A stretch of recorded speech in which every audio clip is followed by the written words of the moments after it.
Olá, meus irmãos, que Deus abençoe a todos. A graça e a paz de Jesus possa ser abundante na vida de cada um de vocês. Vamos lá, vamos abrir nossa Bíblia no Evangelho de João, capítulo 17. Eu sei que o pastor Tiago já caminhou um pouquinho com esse mesmo texto com os irmãos, mas eu gostaria de visitá-lo novamente e trazer uma palavra pastoral para a igreja. Evangelho de João, capítulo 17. Abre aí a sua Bíblia.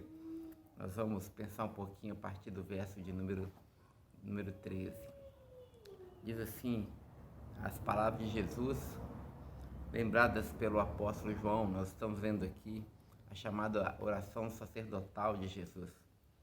O texto diz: Pai, agora eu vou para a tua presença. Enquanto ainda estou no mundo, digo essas coisas para que eles tenham minha plena alegria em si mesmos. Eu lhes dei a tua palavra e o mundo os odeia, porque eles não são do mundo, como também eu não sou. Não peço que os tires do mundo, mas que os proteja do maligno. Quero dar uma especial ênfase nesse último verso, quando Jesus pede ao Pai: não peço que os tires do mundo, mas que os proteja do maligno. Irmãos, nós vivemos no mundo. E Jesus já falou no capítulo 16, como nós vimos a semana passada, que no mundo nós vamos ter aflições, mas nós deveríamos ter bom ânimo, porque Ele venceu este mundo. Aqui no capítulo 17, Jesus mais uma vez nos lembra disso, que nós estamos nesse mundo, embora nós não pertençamos a Ele, nós somos de Deus. E sem dúvida alguma, quando a gente pensa nessa nossa encarnação, nesse nosso momento aqui no mundo, é inevitável a gente deixar de olhar para as circunstâncias ao nosso redor e perceber que nós estamos mergulhados em uma intensa crise, e das mais variadas ordens, seja uma crise de ordem social, por conta do medo aí do vírus, uma crise também política no nosso país muito, muito forte também, crise econômica e crise moral também, crise de caráter. E quando a gente fala em crise, geralmente a gente tem que pensar nos dois aspectos dessa crise. A primeira delas é o aspecto da oportunidade. Crise na linguagem chinesa significa oportunidade. Então, quando nós estamos em crise, nós temos a oportunidade de manifestar tanta qualidade, nós temos a oportunidade de prestar socorro, nós temos a oportunidade de fazer tanta coisa boa para o reino de Deus. Mas é claro e também é muito evidente que crise também é um momento muito delicado e muito perigoso também, onde a gente também é colocado diante de situações muito escorregadias, e a gente precisa, como crente, ficar atentos a tudo isso, não é? Muito bem, em que a crise é perigosa, pastor? Por que a gente precisa tomar cuidado? No texto que nós acabamos de ler, Jesus ora ao Pai, nos localizando no mundo, não é? Do Evangelho de João, do 13 até o capítulo 16, ele fala aos discípulos acerca do Pai. Agora aqui no capítulo 17, ele fala ao Pai acerca dos discípulos. E Jesus se preocupa para que o seu rebanho esteja bem, esteja protegido. Ele ora ao Pai pedindo que Ele possa, nesse mundo, nos guardar do maligno. E aqui esse pedido de Jesus para que nós sejamos guardados do maligno, ele tem um duplo sentido, e que são complementares, na verdade. O primeiro deles é o mais explícito aí no texto, é que, de fato, enquanto estamos no mundo, enfrentamos crise, nós precisamos e dependemos muito da proteção de Deus para que o maligno não nos toque, para que essa crise não nos engula, para que os momentos de provação não sejam destrutivos para a nossa fé. Irmãos, nós temos três inimigos muito conhecidos no Novo Testamento, inimigos do cristão. Não é o seu vizinho, não é nenhuma das pessoas. Nossa luta não é contra a carne, não é contra o sangue. Os nossos inimigos são justamente o diabo, a nossa própria carne e o mundo. E esses inimigos, eles têm como tarefa prioritária nos separar de Deus.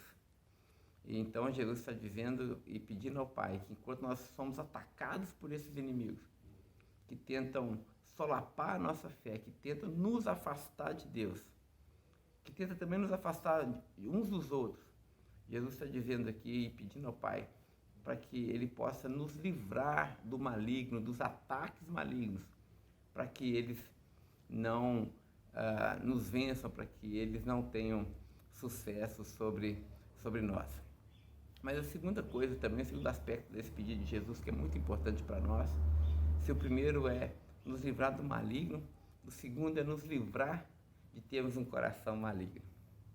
É impressionante como a crise ela pode revelar muita coisa dentro de nós. E quando nós estamos num momento de fartura, de prosperidade, onde há festa, banquete, geralmente a gente não se estranha muito, né? Assim, todo mundo é bom, todo mundo é generoso, todo mundo é hospitaleiro, mas quando a crise bate na nossa história, quando a escassez toma conta dos nossos relacionamentos, os empregos começam a diminuir, a nossa conta bancária começa a minguar, é impressionante a oportunidade que nós temos de desenvolver um coração maligno, um coração egoísta, que não pensa mais em ninguém, que só pensa na nossa própria necessidade, que só pensa na necessidade dos nossos familiares. Então, nós nos fechamos, nós nos tornamos mesquinhos nos nossos contatos, inclusive, sobretudo agora no medo desse vírus, né? E nós confundimos muito os nossos inimigos, a gente acha que os nossos inimigos são as pessoas e começamos então a não querer contato com as pessoas porque não queremos mesmo as pessoas se tornam pessoas não gratas nos nossos relacionamentos e queremos nos distanciar porque agora cada um cuida da sua vida, cada macaco no seu galho, cada um no seu quadrado, e aí nos tornamos então fechados e começamos a desenvolver um coração maligno. E começamos a olhar apenas para o nosso umbigo, para aquilo que de fato são as nossas necessidades prioritárias. Inclusive, quando desenvolvemos esse coração maligno, meus irmãos, essa malignidade também se reverbera nos nossos relacionamentos familiares. Aí começamos também a oprimir o outro dentro de casa, porque nos tornamos azedos, nos tornamos medrosos, nos tornamos chatos, porque a crise pode nos transformar. É verdade que a crise ela revela o que há dentro do nosso coração, os ídolos do nosso coração, inclusive, onde nós estamos colocando a nossa esperança, mas mais do que isso, ela também tem essa potencialidade também de fazer com que tudo isso não apenas recrudesça, mas nos domine de tal forma que a gente não apenas se afasta de Deus, como nós falamos, mas também nos afastamos uns dos outros, nos fechamos em nós mesmos, tomados aí desse espírito que não é o espírito do Evangelho, é o espírito do egoísmo, de pensar apenas no nosso próprio umbigo. Muito bem, Jesus orou ao Pai pedindo para que Ele pudesse nos guardar do maligno, mas também pudesse guardar o nosso coração para que ele se tornasse maligno. Muito bem, irmãos, e como é que nós somos protegidos para que nada disso nos alcance? É evidente que a oração de Jesus ao Pai, ela é extremamente eficaz, mas ela também se traduz ou ela é respondida por meio dos vínculos e da prática do Evangelho. E que prática é essa? Jesus vai orar logo em seguida desse pedido, ele vai dizer o seguinte, nos versos 20 em diante, ele fala: Pai, eu não peço apenas por esses, mas também por todos aqueles que crerão por meio da mensagem deles. Ou seja, Jesus está orando por nós nesse exato momento, né, dessa exata circunstância. John Stott vai dizer que essa oração de Jesus é uma oração atemporal, acultural, que repercute em todos os tempos, em todas as eras e afeta todos os cristãos. Então, ou seja, Jesus está orando por nós nesse momento, essa oração. Assim como ele orou por aqueles 11 discípulos, ele ora por nós. Não peço apenas, Pai, por esses discípulos, mas por todos que crerão em mim, por intermédio da mensagem deles.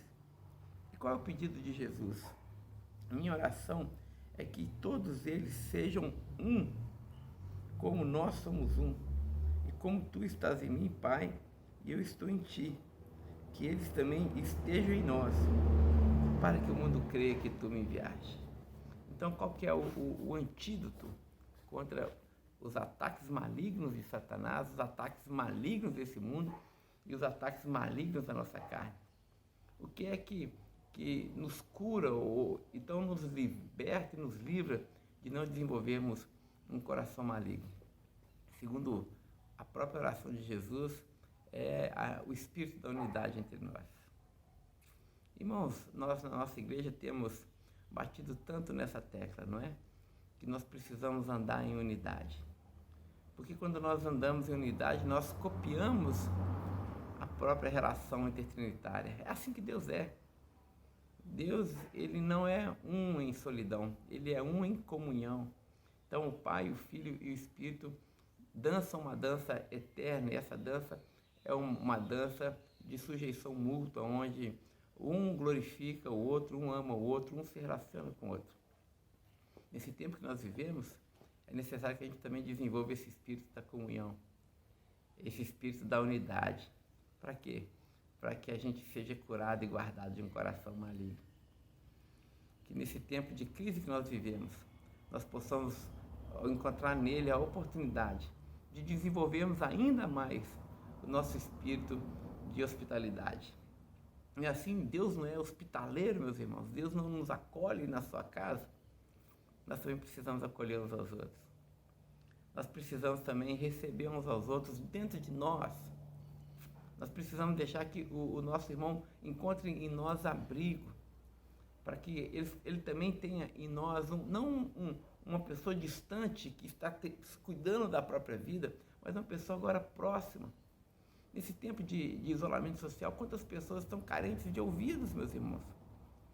De alguém que simplesmente possa ouvir o que ele tem para dizer, que ele possa desabafar. E eu sei que nós estamos com dificuldade de locomoção reduzida, mas nós temos aí um telefone que a gente pode fazer uma ligação. Nós temos um WhatsApp que a gente pode mandar uma mensagem. E as pessoas estão tão carentes disso, de serem recebidas, de serem acolhidas de forma hospitaleira dentro de nós. Elas precisam de falar, elas precisam de ouvir aconselhamentos, elas precisam, de alguma forma, sentirem que elas fazem parte de um corpo, tem ali alguém que se importa de fato com elas. E onde é esse lugar? Onde é esse lugar seguro? Onde é esse lugar onde nós somos blindados desses ataques que nós estamos sofrendo hoje? É na igreja. É entre nós. Que Deus dê a Betel também esse espírito de unidade, para que a gente perceba que nós fazemos parte de um corpo. E quando nós temos isso na nossa mente, a gente cuida do corpo, não é assim? Nós não cuidamos do nosso corpo, nós não nos alimentamos bem, nós não tomamos os nossos banhos diários. Então, quando nós somos tomados por essa consciência que fazemos parte de um corpo, nós nos sentimos responsabilizados pelos nossos irmãos. E aí nós manifestamos essa unidade, essa generosidade, também por meio das nossas contribuições. Nós vivemos em um tempo onde tantas famílias estão precisando do pão sobre a mesa, estão precisando do chinelo nos pés, estão precisando de pão físico. É verdade, nós falamos que elas precisam de um pão espiritual, de uma palavra de aconselhamento, de uma palavra de consolo, uma palavra de exortação. Sim, é verdade, mas a igreja também vai além, ela também fornece o pão físico. E é importante que a igreja, na sua pobreza, inclusive, na sua necessidade, inclusive, possa reverberar esse espírito da generosidade do Evangelho, meus irmãos, e que possamos também atender a todos. Ali na nossa igreja, nós temos esse mote, essa frase muito garrada dentro de nós: nós não vamos ter ali nenhum irmão passando necessidade.